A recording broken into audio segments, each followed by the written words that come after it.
جب کوئی آدمی کسی گناہ کے اوپر کا ارتکاب کر لیتا ہے تو اس سے گناہ کی پیاس مٹتی نہیں ہے، بڑھ جاتی ہے۔ ایک مرتبہ کرے گا، دوسری مرتبہ کرنے کا ضرور دل میں داعیہ پیدا ہوگا، وہ حسرت ختم ہو کے اطمینان حاصل نہیں ہوتا، پیاس بجھتی نہیں ہے، وہ اور آگے بڑھتی ہے اور اس کو دوسرے اس میں مبتلا کرتی ہے۔ پھر یہ کہنا کہ بھئی کر لوں، بعد میں توبہ کر لوں گا، تو کچھ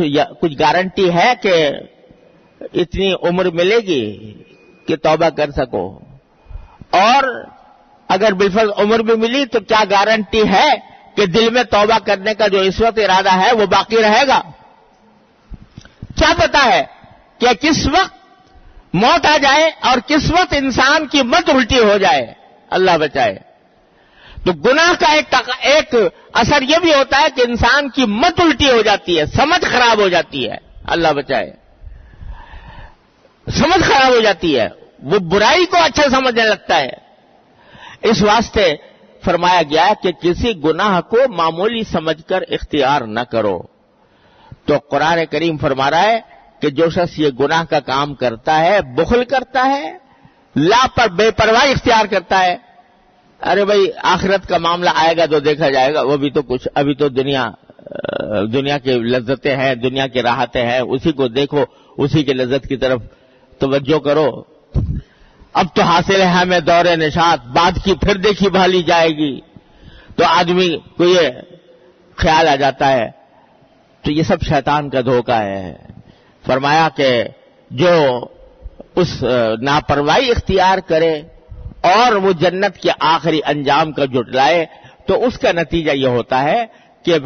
اس کو آسانی پیدا کر دی جاتی ہے مصیبت کے کاموں کے لیے، مصیبت کی طرف بڑھتا ہے، دیکھنے میں اچھائی کی طرف جا رہا ہے، یعنی مزہ آ رہا ہے، لطف آ رہا ہے، زندگی کے بظاہر ایسا لگ رہا ہے کہ عیش و آرام میں گزر رہی ہے، اپنی لذتوں کی حالت میں گزر رہی ہے، اپنے نفسانی خواہشات کی تسکین میں گزر رہی ہے، لیکن وہ در حقیقت راستہ آسان ہو رہا ہے کائے کا آخری مصیبت کا جو آنے والی ہے آخرت میں، یعنی جہنم کے عذاب، اللہ تعالیٰ محفوظ رکھے اس کا راستہ آسان ہو جاتا ہے۔ حدیث میں آتا ہے کہ ان الجنت حفت بالمکارہ، کہ جنت جو ہے اس کو اللہ تعالیٰ نے اس کے ارد گرد ایسی چیزیں رکھی ہیں جو نفس کو ناگوار ہوتی ہیں، یعنی تکلیف دہ چیزیں، بظاہر تکلیف ہوتی ہے جس سے کہ آدمی مثلا نماز کے لیے اٹھے اور جائے اور روزے رکھے، یہ سب نفس کو تو ناگوار ہے، لیکن یہی راستہ ہے جنت تک پہنچنے کا۔ تو اللہ تعالیٰ نے جنت کو گھیرا ہوا ہے ایسی چیزوں سے جو نفس کو ناگوار ہوتی ہیں، اور دوزخ کو گھیرا ہوا ہے ایسی چیزوں سے جو نفس کو بہت پسند آتی ہیں۔ وحجبت النار بالشہوات، کہ خواہشات سے گھیرا ہوا ہے، یہ دل میں خواہش پیدا ہو رہی ہے میں نظر کا غلط استعمال کر لوں، میں زبان کا غلط استعمال کر لوں، میں اپنے کان کا غلط استعمال کر لوں، یہ خواہشات دل میں پیدا ہوتی ہیں اور یہی خواہشات بالآخر انسان کو اس دوزخ تک لے جاتی ہیں۔ یہ معنی فَسَنُيَسِّرُهُ لِلْعُسْرَىٰ، کہ ہم اس کے لیے اس مصیبت کے راستے کو، دوزخ کے راستے کو آسان کر دیتے ہیں کہ اسی کی طرف اس کا شوق بڑھتا چلا جاتا ہے اور اسی کی طرف اس کی آرزویں قائم ہوتی ہیں، اسی کی طرف اس کی دل میں امنگ پیدا ہوتی ہے۔ تو سبق جو دیا جا رہا ہے وہ یہ کہ کسی بھی گناہ کے کام کو جان بوجھ کر اختیار نہ کرو، یہ گناہ جو ہے یہ تمہیں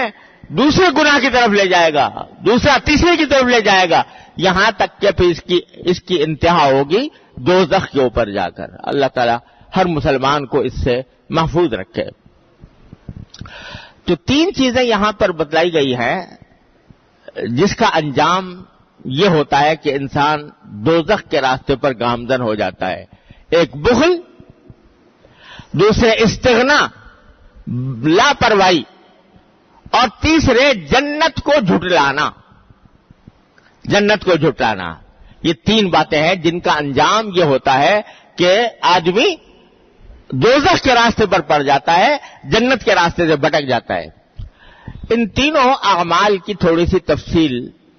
سمجھنے کی ضرورت ہے، لیکن اب وقت ختم ہو گیا ہے، تو انشاءاللہ اللہ تعالی نے زندگی عطا فرمائی تو